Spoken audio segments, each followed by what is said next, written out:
still November 2nd. Just finished meditating.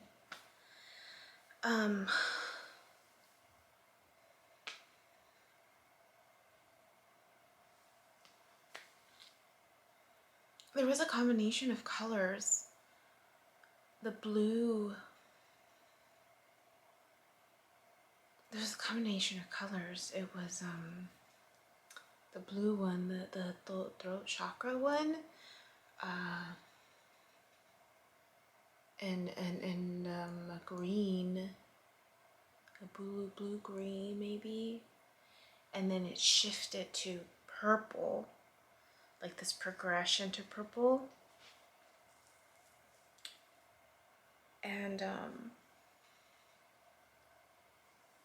the movement started at the top.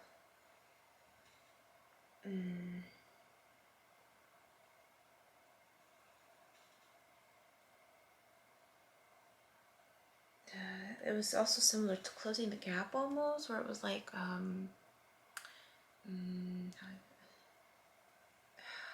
like there was this definitely V motion. There was a lot. It was that for a while, and then there was more thickness in the colors, like I was more submerged in it almost.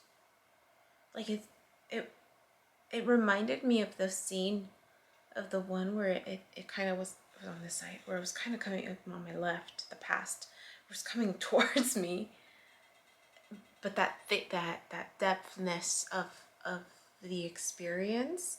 So it didn't start off like that, but there was a part in the middle where there was like this so after that there was just movement with the colors, and then this the same, where it starts at the bottom and it kind of feeds it from here out to both sides, but then it shifted to where it was in the middle. So it wasn't at the bottom anymore, it was in the middle, and it was going out like this. And that's when it started feeling very like I was in it, like swimming in it almost. Like it was the weirdest feeling. And so there was more of that depthness in it as it's coming out and it's bleeding out. But then there was a moment where the right side, the future side, it was the same feeling of it, but it was coming from this side. You know, there was a certain element of it feeling like a heart. You know, like your heart pulses, and it gives the blood, it gets the flow going, right? Like the more your heart pumps, the more it bleeds out, right? Like that was the you know, I can't really use the word sensation because that's not a sensation, but it was that that's what it felt like, where it felt like it was a heartbeat and it was just bleeding out.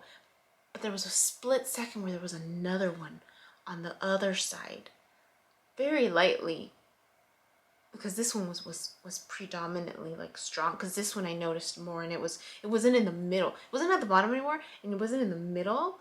It started off the bottom, went to the middle, like it was bleeding out, you know, like out, and then it went to the side, and this one was definitely stronger, but on this side it was a little bit and it was hard to pick up, but it was there. It was hard to pick up because this one kind of like was going this, but then, and so it would bleed out, and then this side was like very, like I saw it and I was like, is that two? And I remember thinking, like, is that two separate ones, like two heartbeats, right? Like two hearts. 2 hearts for a split second. But there was this like this feeling of like I'm in it. Like it was just, it's different than the other times where it's just more like I'm watching it in front, like I'm still in it and I'm watching it, but this one felt more, there's just more depth and submergence in it.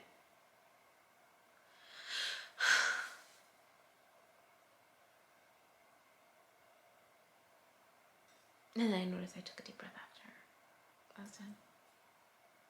So I don't know what that means. But that's what it felt like. Yeah. So funny, I went to move my car again. This time I didn't go to like where I usually move it to, because I wanted to stay close by so that I can park in front, because it's Tuesday. So Tuesday, the street right across, so it's one street, right, but it's 2 sides. So on the other side, it's every Tuesday. It's only once a day, once a week, right? Compared to the other streets where it's like 2 or 3 times a week. And so it's just like, oh, I really don't move it, right? I'll be more mindful, right? More tactful with my I don't want to get a ticket again. There was words going on. I don't want to get a ticket again. And then that means I gotta pop squat in my car for a bit.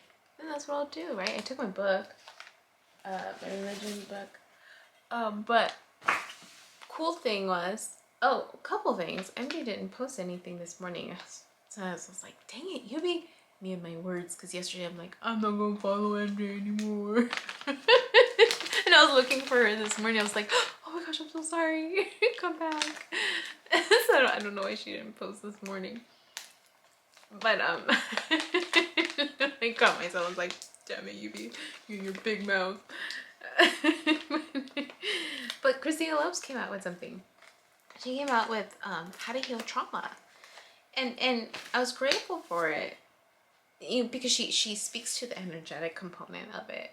And it was interesting because she didn't talk about emotions in it. She talked about more of the mind, the body, and the energy of the soul. And she talked about, and I was just like, well, where's the emotional component? Where's the emotional component, right?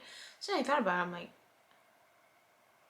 the emotional component is connected to all three. The emotional component is connected to all three, right? I mean, because the way we perceive something, the way we see something will evoke emotion, right? The way our body receives the information as well, right? The energetic impact, right? Like it's the emotion is what's connected to all of it, right? Because if your mind, yeah, it's the emotion. That's why she didn't bring it up, because it's all connected to the emotion. Your mind will perceive something, right? If it perceives it as threatening, there's this feeling of unsafety. Your body will tense up, and therefore your energy, right, is impacted.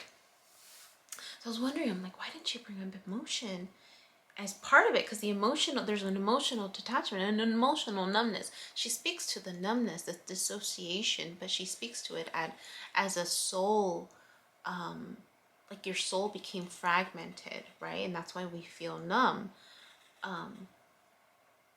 But it's just interesting that she didn't touch on emotion. She didn't touch on the emotional component. So anyways, I'll include that link because it's really interesting in terms of just another perspective, right? In terms of how we heal trauma, whether it's something that we feel comfortable doing within ourselves or something that, as a provider, I'm looking at to help others heal.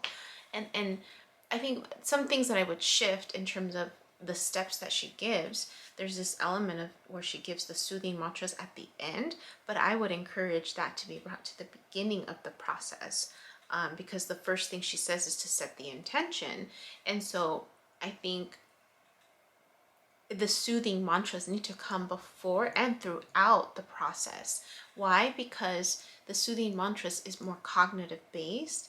And so then it's like you're mentally preparing yourself to go through the process. If something is fearful, right? Especially if you're needing to address the trauma, you're not wanting to address the trauma. There's this resistance to it. because of the fear or whatever intense emotions were evoked. And so there's this element of, I mean, I do it with my clients all the time where I'm encouraging them to give themselves permission, right? Give themselves permission is, in other words, saying you're surrendering to the process, right? And sometimes even surrendering, the word surrendering can be very fearful because it's a lack of control, right? Whereas if you give yourself permission, it's like there's still an element of control in that whenever you don't feel safe, you can stop it at any point in time, right? And you give yourself a break, and then you do it again, and then you give yourself a break. So it's like there's more, and with trauma, when we experience trauma, it's because there's a lack of control around us and or towards us, right? That there's a certain element where we're unable to protect ourselves completely, right? Whether it, for whatever reason, right? Not that there's any blame of it, but it's just, so anyways, soothing mantras at the very beginning would be my only recommendation, and throughout the process, right? Where you're in essence giving yourself permission to set the intention, giving yourself permission to practice these uncomfortable, because to a certain degree, there's like an example where she says to move your body. There's so much truth in that. In the movement of your body, it's like that emotional release, only now you're evoking your body to also have this physical release, right, of engaging in movements that you're not used to, because we're so rigid, right? There's this element of, with trauma, you're kind of, she talked about, it's a holding response, I forget what she calls it, but it's like when you're tightening up, right, because you're wanting to protect yourself. And so being aware of that process, right? Sometimes cognitively, if we can speak to the process before experiencing it, it soothes, it really can provide some anxiety release in what that process will look like. And so therefore, there's more of this permission to, like, okay, I'm going to give myself permission to move my body in different ways, to give myself the permission to feel my feelings, to cry if I need to stop, to have those ugly cries, right? Or if there's so much anger, then I'm punching my pillow or something. But anyways, it was a great video, very much needed, because I'm doing more and more trauma work right now with my clients, and I like that she talked about Peter Levine. I actually have one of his books, the Trauma Through the Eyes of a Child. But the book that she references is another one that I'm interested in looking up now. The Tiger Within is called. So I was like, ooh, that sounds interesting. Among my many books that I still need to read. But anyways, I just wanted to speak to that, to my waves, and then to give props to 32 Degrees Heat. I love their clothes. Because it retains body warmth, but it also quickly wicks away moisture, keeping you dry and comfortable. Because I'm a sweater, so I like that it's quick dry, and it's stretchy and it's comfortable. It's anti-odor. It feels soft and cozy. So I purchased the set that I purchased. Actually, the set, I didn't realize that it had been so long I hadn't replaced them. I forgot when I first bought them. But I wore them out. I'm like wearing them out quickly because I use them a lot. So I just bought myself 2 more sets. This is the first one where I buy myself like a white and a gray one, but I usually go black. But I like the gray one. Feels good. So anyways, just wanted to speak to that real quick. I need to have breakfast before I see my client and just get ready for the day. So feels good. Feels good today. Today felt good. I missed more MJ's morning message, but you know, I can do without. I got my internal compass. Alright, bye. Hi. My name is Yubi, and in case you haven't figured it out, this footage is capturing my experience as I learn to navigate my personal spiritual awakening. I am I'm learning that this experience is unique to each one of us. In whatever way we believe we are embracing living our truth, this just happens to be my journey. And despite me having a graduate degree and a license in clinical social work, this by no means is intended to replace any type of mental health advice. This is just me on a personal level, documenting my experience, shedding light on the truth that I am learning and discovering for myself, and really inviting you along for the ride. If by some magical chance you find this content to be helpful in any way, shape, or form, please click the like button, share the message, subscribe to my YouTube channel. I have an Instagram account, a personal one, and one specifically for this channel that you're more than welcome to check out. I'm an open book. I have also created t-shirt designs.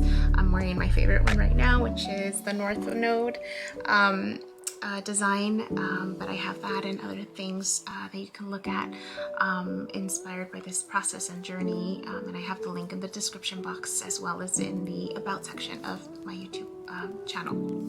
So you're more than welcome to check those items out. Any type of support is great. Again, if you find this content really helpful or meaningful, sometimes when we take that step and be vulnerable, with showing what's inside our hearts and what's really our truth, we realize that we're much more connected than what we thought we were. And so I hope that as I'm living this experience and that you find some type of truth for yourself, or find some type of ability to heal in some way just by relating, just by knowing that you're not alone. And that really has been my goal with this process, not just being able to connect with others, but really for my own healing. It's definitely been a therapeutic experience and a very creative one for myself. So I thank you, and I wish you all the best, and we'll see what else comes next for me.